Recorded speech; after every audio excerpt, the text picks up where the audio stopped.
Allez, on passe au sport et aux résultats de ce week-end avec notre consultant Guillaume Van der Schag. Et on va commencer, Guillaume, par le football avec un petit trou d'air, même un gros trou d'air pour le LOSC samedi après-midi. Ouais, on peut même parler d'un coup d'arrêt avec quand on sait que le LOSC avait pris 18 points sur 21 possibles à l'occasion des 7 journées.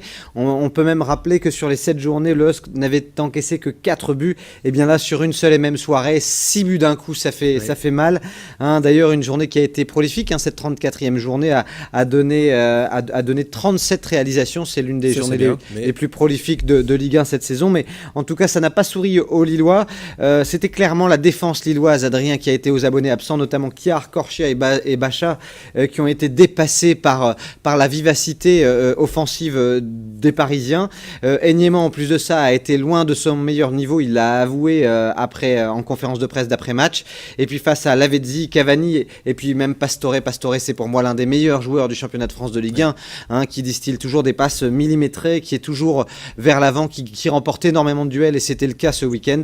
Eh bien, le LOSC n'a pas pu faire jeu égal, et il faudra vite essayer d'oublier cette défaite. On a senti que les Parisiens voulaient effacer l'élimination en Ligue des Champions, et ce sont les Lillois qui en ont fait les frais.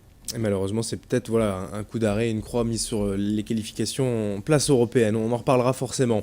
Et pour Lens, le chemin de croix continue avec encore une défaite. Alors, clairement pas de miracle pour le Racing Club de Lens, qui a dû s'incliner face à Monaco 3-0. Une statistique résume à elle seule ce match. Un seul tir cadré de toute la rencontre pour Lens.